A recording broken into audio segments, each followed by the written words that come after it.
Now, to another case that's been gripping this country, the emotional sentencing in the Idaho college murders case. The victim families got a chance to confront the killer, and he didn't really give them a chance to understand why he did it. He did not speak. But they spoke for themselves, and it was very, very emotional. Now we're learning disturbing new details about the night of those killings. ABC's Alex Stone has more from the courthouse in Boise, Idaho. Alex.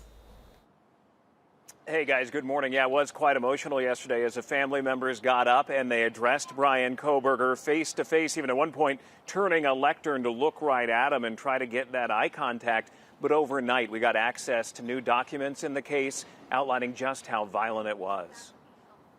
With the gag order lifted, new details of the crime are emerging from hundreds of pages of investigative documents released on Wednesday night. Police who initially responded reported it was clear an intense struggle had occurred, with some of the victims fighting for their lives. The documents detailing the violent nature of the crime and how police narrowed in on Bryan Kohberger. The new information coming hours after family members and friends of the victims had their first and likely only chance to address Kohberger in person. Today we are here to prove to the world that you picked the wrong families. The wrong state, the wrong police officers, the wrong community.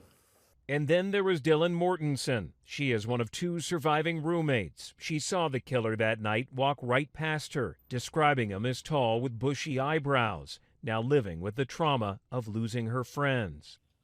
He tried to take everything from me. My friends, my safety, my identity, my future. He took their lives, but I will continue trying to be like them, to make them proud.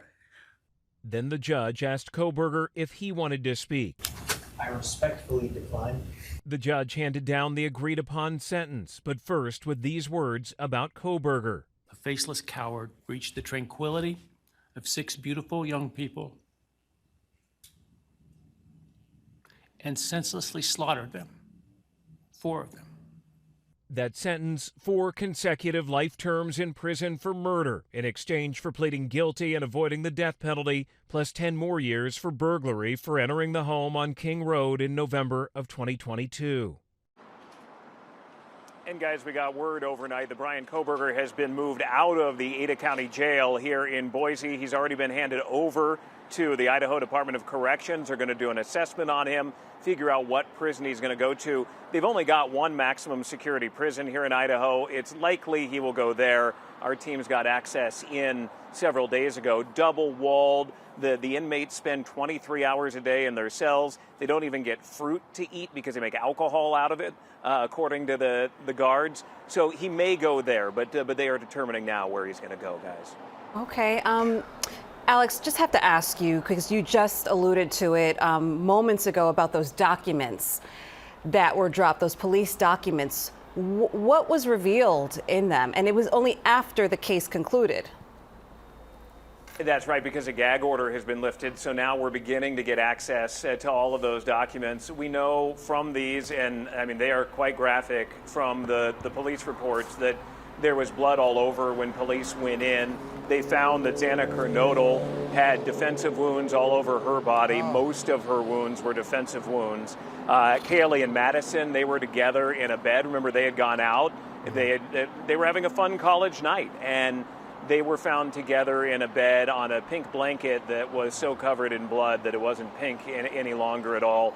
We know from these documents that once they found the knife sheath where the DNA then came back to Bryan Kohberger, that investigators began really canvassing all of Latah County, looking for where that knife came from. They couldn't find it. They eventually found that it came from Amazon, a gift card that was used. But as they were doing that canvassing around Latah County, that a Walmart employee said, you know what, somebody came in here and described Bryan Kohberger essentially looking for a black mask to completely cover his face, and they began to put it together like that. But friends said that he had injuries on his knuckles, on his hands, that he had what looked like a scratch on his face.